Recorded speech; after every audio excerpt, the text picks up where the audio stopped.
Let's see, NBC has this report. U.S. doctors should regularly screen all adults under 65 for anxiety, an influential health guidelines group proposed on Tuesday.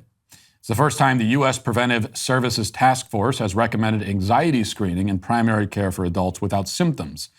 The proposal is open for public comment until October 17th, but the group usually affirms its draft guidance. The recommendations are based on a review that began before the COVID-19 pandemic, evaluating studies showing potential benefits and risks from screening. Given reports of a surge in mental health problems linked with pandemic isolation and stress, the guidance is very timely, says Lori Burt, a task force member and co-author. Actually, her name is spelled P-B-E-R-T. P-Burt? Is that what it is? P-Burt is a psychologist researcher at the University of Massachusetts Chan Medical School. So this is what they're recommending now, and they're recommending it, and the recommendations always end up becoming policy. So this is going to be the policy now. We're going to do anxiety screenings for adults without symptoms. And it's the kind of thing that I think if you're not really clued in and paying attention, you might hear that and you might say, well, it sounds like a good idea. Sure, screening for anxiety is a bad thing, and why not have a doctor screen for it? This is actually a terrible idea. This is an awful idea. Because I'll tell you what this functions as, and I'll tell you what the purpose of it is.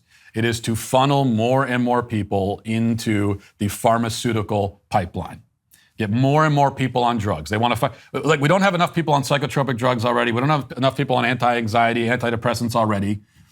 Even though with antidepressants, the medical basis for antidepressants has been destroyed now, has been revealed to be a fraud. But still, millions of people on these drugs.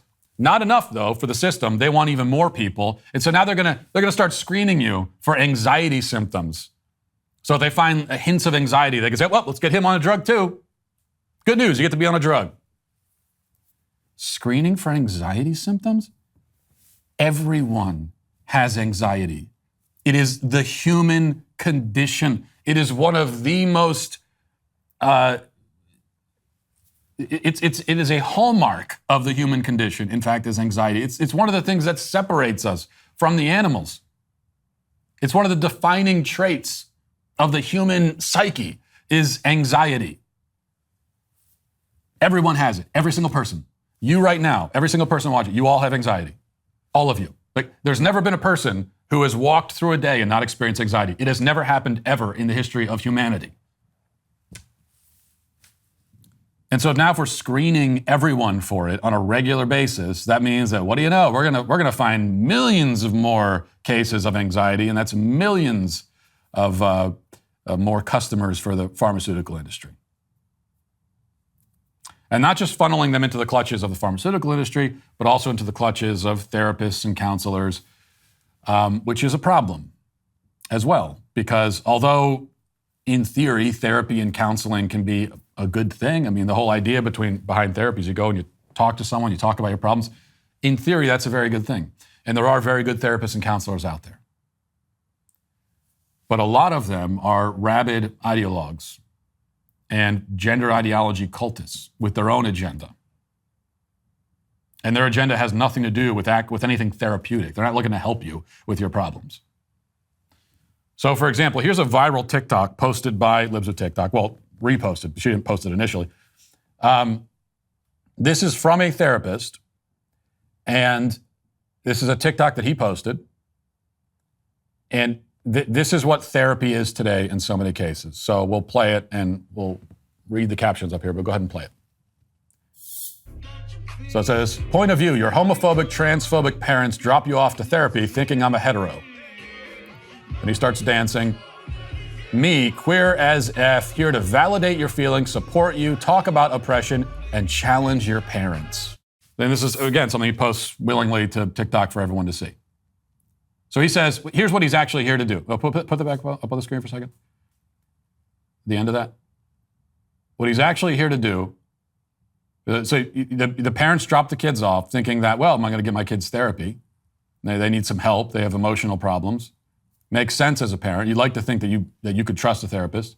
But he says, no, that's not, his agenda is not that. His agenda is, because he's queer as F, is to validate your feelings, support you, talk about oppression, and challenge your parents. That is not therapy. That is not counseling. Validating your feelings is the not just not therapy, that's the opposite of what a therapist is supposed to do. If the patient is going to sit down there and the client is going to sit down there and you're going to validate whatever they say, why are they there? What are you there for? What's the function exactly? Oh, they're not supposed to be there to validate whatever unreasonable, delusional thing you might think, to validate and affirm your lack of perspective, your confusions. They're supposed to be there for clarity and perspective. And if a child isn't getting along with his parents, the therapist is supposed to help heal that relationship, help the child see more clearly, help the child understand his feelings and his thoughts, and help to heal the divide between parent and child. But now for so many of these people, as they will willingly announce for everyone to see, they see their job as the opposite of that. Their job is to sever the parent-child relationship, destroy it, and to take all of the mental confusion that's causing the problem and encourage it.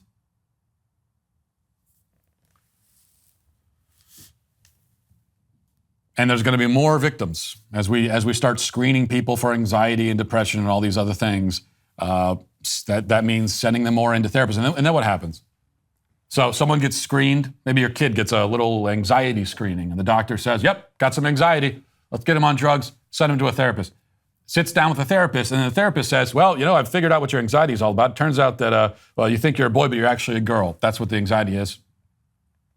And your parents will tell you otherwise. Don't listen to them. They're a bunch of scumbags, and they're oppressive and bigoted. Don't listen to them. This is the process. This is how you trans an entire generation, which is what they're doing right now. Well, I hope you enjoyed that clip from the Matt Walsh Show. If you did, be sure to subscribe to this YouTube channel and click the notification button to get more content like this. If you want to watch or listen to the full show, head to dailywire.com and subscribe today. You can also listen to my podcast on Spotify, Apple Podcasts, or wherever you get your podcasts.